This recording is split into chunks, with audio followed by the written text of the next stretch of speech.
Cup में 3 ऐसी teams खेल रही हैं जो ओडीआई स्टेटस वाली टीम है। अगर आज की डेट में हम बात करें तो ओमान, यूएई और नेपाल जो कि होस्टिंग टीम है। तो इन 3 टीमों के बारे में जो इनका क्वालिफायर्स का जर्नी रहा है, अगर हम देखें एसीसी इवेंट्स का या फिर आईसीसी इवेंट्स का, वो हमने आपके सामने कम्युनिटी के थ्रू प्रेजेंट किया। अभी कुछ देर पहले ओमान और यूएई की हमने वहां पर बात की और ये वीडियो हम प्रेजेंट कर रहे हैं स्पेसिफिकली नेपाल के पर्सपेक्टिव से। जी हाँ, क्योंकि अब इस वीडियो में डेफिनेटली आपको एक चार्ट के जरिए भी हम एट द एंड समझाने की कोशिश करेंगे यूएई, नेपाल और ओमान क्या जो भी एसीसी और आईसीसी इवेंट्स में हाल रहा है पिछले कुछ सालों से। लेकिन स्पेसिफिकली इस वीडियो में हम बात कर रहे हैं नेपाल के बारे में। अब वो एक और क्वालिफायर यहाँ पर खेलने वाले हैं, एसीसी प्रीमियर कप या फिर आप कह सकते हैं एशिया कप क्वालिफायर। लेकिन अगर हम देखें इससे पहले भी नेपाल ने काफी सारे क्वालिफायर्स खेले हैं। ऐसा नहीं है कि कोई पहली बार वो क्वालिफायर खेलने यहाँ पर जा रहे हैं। अगर हम बात करें 2015 वर्ल्ड कप के बाद से अगर हम देखें तो नेपाल ने काफी सारे क्वालिफायर्स खेले हैं, चाहे वो एसीसी के हो या फिर आईसीसी के हो। लेकिन उनमें परफॉर्मेंसेस जो है वो बहुत ही ज्यादा खराब रही है। अगर हम एक परफॉर्मेंस को हमें स्टैंड आउट करना हो तो वो बहुत नजदीक आकर आई है, लेकिन उसके अलावा अगर हम देखें तो बहुत ही ज्यादा खराब परफॉर्मेंस रहा है। तो क्या उस खराब परफॉर्मेंस को अब ओवरशैडो कर फाइनली इस क्वालिफायर की जो रेस है, रस्सी जो है, इसे अब पार कर पाएगा नेपाल या नहीं, यही देखना है। क्योंकि क्वालिफायर तक तो वो आ जाते हैं, लेकिन उसके बाद गाड़ी आगे बढ़ नहीं रही है। पिछले 2014 T20 वर्ल्ड कप खेलने के बाद से अब तक कहीं ना कहीं हाथ खाली है। एंड शुरुआत करें 2014 के बाद, जब 2016 का 2015 वर्ल्ड कप के बाद से अगर मैं देखूं तो 2016 का जो T20 वर्ल्ड कप था वहां पर आखिर टीम क्यों नहीं खेल पाई? नहीं, जरूर देखिए, अगर हम T20 वर्ल्ड कप 2016 की बात करें तो उससे पहले हमें 2015 का T20 वर्ल्ड कप क्वालिफायर याद करना होगा। जी हाँ, यहाँ पर जो है 14 टीमें भिड़ी थी और यहाँ पर 7-7 का ग्रुप बांटा गया, 2 ग्रुपों में बांटा गया, जिसमें कि एक ग्रुप में नेपाल मौजूद था। और नेक्स्ट राउंड में पहुंचने के लिए आपको टॉप 4 में फिनिश करना था इस 2015 T20 वर्ल्ड कप क्वालिफायर में। लेकिन नेपाल जो है अपने ग्रुप में आखिरी में रहा था। जी हाँ, और बहुत ब्रूटली इस ग्रुप में उनकी हार हुई। और साथ ही साथ एक बात और यहाँ पर कि अपना सबसे लोएस्ट T20I स्कोर नेपाल ने इसी टूर्नामेंट में बनाया था। 53 पे टीम ऑल आउट हुई आयरलैंड के खिलाफ और बड़ा ही हॉरिफिक ये टूर्नामेंट गया। और इसी के साथ 2016 T20 वर्ल्ड कप नेपाल खेल नहीं। बिल्कुल, तो जैसे आपने देखा कि 2015 वर्ल्ड कप क्वालिफायर जो हुआ T20 वर्ल्ड कप क्वालिफायर, वहां पे भी टीम ने कहीं ना कहीं डिसअपॉइंट किया। एक क्वालिफायर वहां पे हाथ से निकल गया। उसके बाद अगले क्वालिफायर की बात करें तो 2018 का एशिया कप, ये एक एसीसी इवेंट था। 2018 का एशिया कप वो क्यों नहीं खेल पाए, चलिए आपको बताते हैं। एशिया कप के लिए एशिया कप क्वालिफायर हुआ 2018 में, जहां पर 6 टीम्स कहीं ना कहीं पार्टिसिपेट कर रही थी और टॉप 2 टीम्स को उसी क्वालिफायर में फाइनल खेलना था। और जो फाइनल जीतती वो खेलती एशिया कप 2018। लेकिन टॉप 2 में फिनिश करना था और नेपाल ने फिनिश किया 4th नंबर पर। और उसी के साथ नेपाल जो है ये क्वालिफायर भी हार गया और एशिया कप नहीं खेल पाया। तो 2 क्वालिफायर्स यहाँ पर उनके हाथ से वापस से निकल गए। फिर वो गए तीसरे क्वालिफायर की तरफ। एंड वो क्वालिफायर कौन सा था और वहां क्या रिजल्ट निकला? नहीं, जरूर देखिए, अब बात करें हम 2019 ओडीआई वर्ल्ड कप की। जी हाँ, यहाँ पर एक मौका था कि आप नेपाल की जो टीम है वो इस पर अपने आप को दर्ज करा पाती। लेकिन ठीक एक वर्ल्ड कप क्वालिफायर 2018 में हमें जाना होगा, जहां पर 10 टीमें पार्टिसिपेट कर रही थी। 5-5 का ग्रुप बटा और अपने अपने ग्रुप में टॉप 3 में आना था, जिसमें कि आप नेक्स्ट राउंड में उस वर्ल्ड कप क्वालिफायर के पहुंच पाते। लेकिन नेपाल जो है वहां पर नीचे खिसक गया, टॉप 3 में नहीं आ सका और साथ ही साथ देखते ही देखते वो इस टूर्नामेंट से बाहर भी हो गया और एक और वर्ल्ड कप खेलने का सपना ही बन के रह गया। बिल्कुल, तो एक और क्वालिफायर कहीं ना कहीं हाथ से निकल गया। तो बैक टू बैक 3 क्वालिफायर जो है वो क्वालिफायर में पहुंचे तो जरूर, लेकिन उसको वो क्रॉस नहीं कर पाए। 2016, 2018 एशिया कप, 2016 का T20 वर्ल्ड कप और यहाँ पर 2019 का वर्ल्ड कप, इन तीनों के ही उन्होंने क्वालिफायर्स तो खेले, लेकिन उससे आगे गाड़ी बढ़ी नहीं। अब चलते हैं अगले क्वालिफायर यानी क्वालिफायर नंबर 4 की तरफ। 2015 वर्ल्ड कप के बाद से हम यहाँ बात कर रहे हैं T20 वर्ल्ड कप 2021। क्या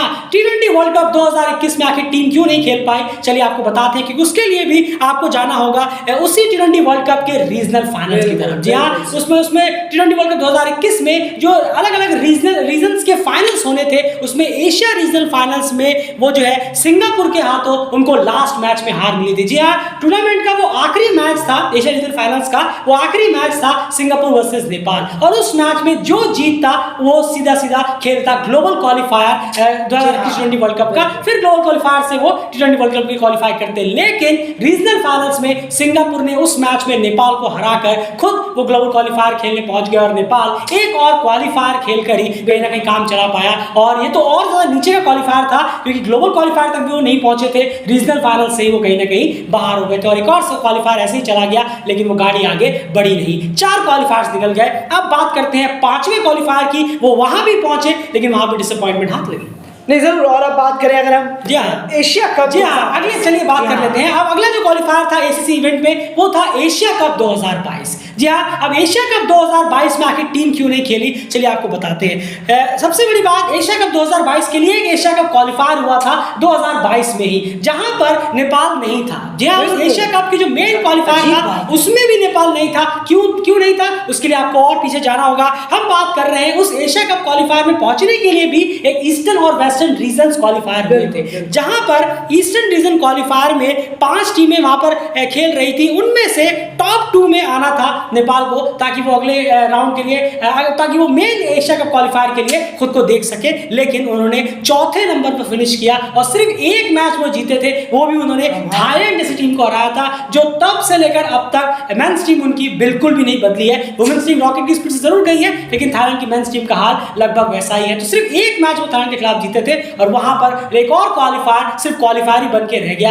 और वो उस रस्सी को, उस क्रॉस लाइन को जो है वो पार नहीं कर पाए। ये 5 क्वालिफायर्स हो गए। एक और क्वालिफायर आया, 6ठा क्वालिफायर, उसमें आया क्या हुआ जरूर बताइए। नहीं जरूर। देखिए, और ये तो बहुत बहुत ज्यादा कहना होगा कि एक अपने आप में बेहतरीन मौका था। जिस यही मैं कह रहा था, जो सबसे क्लोजेस्ट और सबसे बेहतरीन परफॉर्मेंस नेपाल को रहा था, इतनी सी दूर थे लेकिन फिर भी दूर ही रह गए। बिल्कुल सही कहा आपने। और इतना करीब आकर यहाँ पर सीधा फाइनल में पहुंचते, लेकिन सेमीफाइनल में, जी हाँ, 2022 का T20 वर्ल्ड कप क्यों नहीं खेल पाए, उसके लिए हमें ग्लोबल क्वालिफायर में जाना होगा। T20 world cup global qualifier जो 2022 में ही हुआ था, वहां पर अच्छी तरह याद है नेपाल ने जिस तरीके का परफॉर्मेंस किया, ग्रुप स्टेज में बहुत शानदार परफॉर्मेंस हुआ, मैचेस भी जीते, सेमीफाइनल में वो पहुंच गए वहां पर। लेकिन जहां पर जिस मैच को जीतकर वर्ल्ड कप का सपना पूरा हो सकता था, वहां पर उन्होंने वो मैच हार गए। बिल्कुल। और इसी के साथ यूएई से सामना हुआ और बड़ी कहना होगा बहुत ज्यादा डिफरेंस से वो मैच हारे और यूएई देखते देखते आगे बढ़ गया और नेपाल का एक बेहतरीन वर्ल्ड कप खेलने का सपना फिर से चकनाचूर हो गया। बिल्कुल। तो यहाँ पर कहीं ना कहीं ये चीज़ ज़रूर आ जाती है और सबसे बड़ी बात यहाँ पर एक चीज़ और है कि सबसे करीब वो कहीं ना कहीं यहीं पहुँचे और ये सबसे अच्छा मौका था। तो सबसे इंपॉर्टेंट बात ये कि चलिए आप क्लोज गेम हारते तो भी समझ में आता, लेकिन डेफिनेटली सपना तब भी चकनाचूर होना ही था, लेकिन फिर भी एक फाइट होती तो कुछ समझ में आता। लेकिन बहुत ही एक तरफा मैच वहाँ पर वो हारे और सेमीफाइनल हार कर उनका जो ड्रीम है वो टूट गया। एक और सिर्फ क्वालिफायर से ही उन्हें कहीं ना कहीं काम चलाना पड़ा और उस लाइन को वो क्रॉस नहीं कर पाए। तो ये एक और फैक्टर हो गया। तो ये हाल हो गया 2014 T20 वर्ल्ड कप खेलने के बाद से उन्होंने 6 अब तक क्वालिफायर्स खेले हैं, एसीसी और आईसीसी दोनों इवेंट्स को मिलाकर, लेकिन अभी तक वो क्वालिफायर्स की जो लाइन है उसे नेपाल क्रॉस करने में कामयाब नहीं रहा। कभी कभी वो ग्लोबल क्वालिफायर्स तक पहुंचे, मतलब या फिर वर्ल्ड कप क्वालिफायर तक पहुंचे, लेकिन उसके आगे मेन इवेंट तक नहीं आ पाए। और कभी कभी तो ऐसा भी रहा कि वो रीजनल क्वालिफायर्स में ही कहीं ना कहीं रह गए, T20 में भी और ओडीआई में भी मेन इवेंट तक वो पहुंच नहीं पाए। तो ये कहीं ना कहीं परफॉर्मेंस रहा है। लेकिन अब एसीसी प्रीमियर कप यहाँ की अगर हम बात करें 2023 की, ये उनके घर में होना है। जिस तरह की उनकी रिसेंट फॉर्म नजर आई है और जिस तरह की परफॉर्मेंस देखने को मिली है, ये मुझे ऐसा ऐन लगता है कि ये वन ऑफ द बेस्ट मौका उनके पास होगा। लेकिन सिर्फ ऐसा नहीं कि आप घर में हैं तो बड़ा अच्छा मौका है, आपको परफॉर्मेंस तो देनी पड़ेगी। बाकी टीमें भी आ रही हैं, वो भी परफॉर्मेंस करेंगी, ऐसा नहीं होता। और ये इतने सारे जो क्वालिफायर्स हुए, कौन सा सबके अपने अपने घरों पर हुए हैं, सबने बाहर जाकर ही कहीं ना कहीं जीते हैं। तो ऐसा नहीं है, परफॉर्मेंस आपको हर जगह पर देनी होगी, चाहे आपका घर हो कहीं पर भी हो। लेकिन यहाँ पर देखना होगा कि क्या नेपाल इस क्वालिफायर को जीतकर फाइनली वो जो 9 साल की जो बेड़ियां क्वालिफायर की उनके पैरों पे लगी हुई हैं उसे तोड़कर कोई एक इवेंट खेलता है आगे, क्योंकि अब वक्त आ गया है कब खेलने का। बहुत लंबा इंतजार ये हो चुका है। एक छोटा सा पाई चार्ट आपके सामने हम रखते हैं ओमान, नेपाल और यूएई, ये तीनों का पाई चार्ट जैसे कि आप स्क्रीन पर इस वक्त देख पा रहे होंगे, ये कुछ स्क्रीन के हालात हैं एंड आप जल्द से जल्द समझाएं, सिर्फ आपको बताना है, बाकी तो सब व्यूअर्स को देखिए। नहीं जरूर, एक चीज मैं जरूर यहाँ पर कहना चाहूंगा आपसे कि थैंक यू सो मच कि आपने ये पाई चार्ट निकाला, क्योंकि ये सच में मैं खुद शौक था, मुझे नहीं मालूम था, तो आपका बहुत बहुत शुक्रिया कि आपने ये पाई चार्ट निकाला और फैंस के साथ साथ मुझे भी सरप्राइज किया है इस पाई चार्ट से। बिल्कुल, डेली क्रिकेट एफर्ट से कभी पीछे नहीं हटता। डेफिनेटली डेली क्रिकेट का हमेशा ही रहा है कि आपके सामने उस तरह की चीजें प्रेजेंट करें जो आप फुल मेंबर्स के तो बहुत देखते हैं, बहुत सारे शोज वगैरह में देखते हैं, लेकिन एसोसिएट्स का नहीं होता।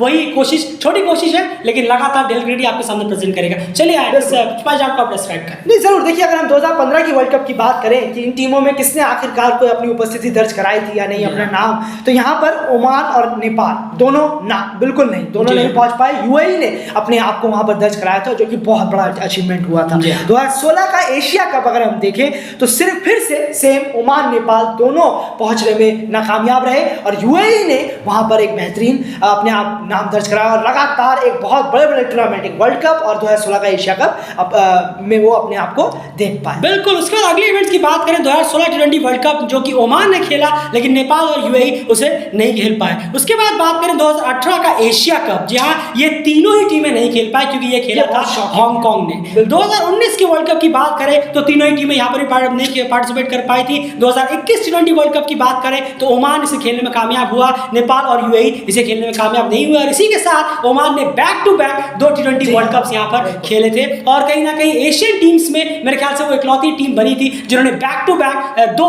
टी20 वर्ल्ड कप खेला। उस वक्त 2016 में भी उन्होंने खेला, 2021 में भी खेला, क्योंकि अब आगे देखना होगा कौन खेलता है कि नहीं, लेकिन अभी तक रिकॉर्ड एशियन टीम्स में ओमान के नाम ही है जिन्होंने 2 back to back T20 world cup खेले हैं। 2022 और एशिया कप और 2022 टी20 वर्ल्ड कप में क्या हाल रहा? नहीं जरूर, देखिए 2022 का एशिया कप इन तीनों में से किसी ने भी नहीं खेला, हांगकांग, और उसके बाद हांगकांग ने खेला। जी हाँ, उसके बाद 2023 का वर्ल्ड कप बात करें, ओमान और नेपाल यहाँ नहीं थे।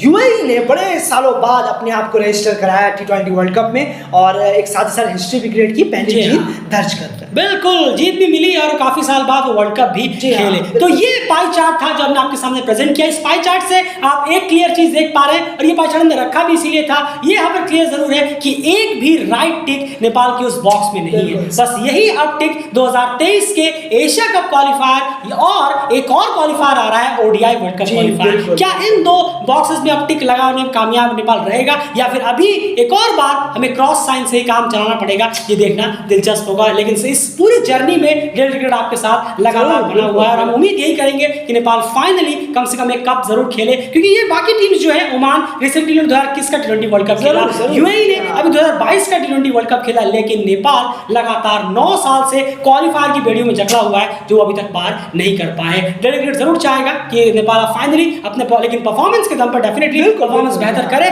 और इन टीम्स को मात देकर फाइनली इस बेड़ी को तोड़े और एशिया कप क्वालिफायर जरूर से जरूर खेले। फिलहाल इस बाकी तो परफॉर्मेंस पे प्लेयर्स की डिपेंड करेगा और बाकी टीम्स की परफॉर्मेंस पे भी। All the best Nepal cricket team को, डेली क्रिकेट की तरफ से और सारी टीम्स को जो भी यहाँ पर पार्टिसिपेट कर रही हैं, पूरी 10 की 10 टीमों को। फिलहाल इस वीडियो में इतना ही। उम्मीद है कि आपको डेली क्रिकेट का एफर्ट जो है वो पसंद आया होगा। वीडियो को लाइक करके चैनल को सब्सक्राइब जरूर करिए। एससी प्रीमियर कप में बहुत जबरदस्त कवरेज आपके सामने हम प्रेजेंट करेंगे, बने रहिए। बाय।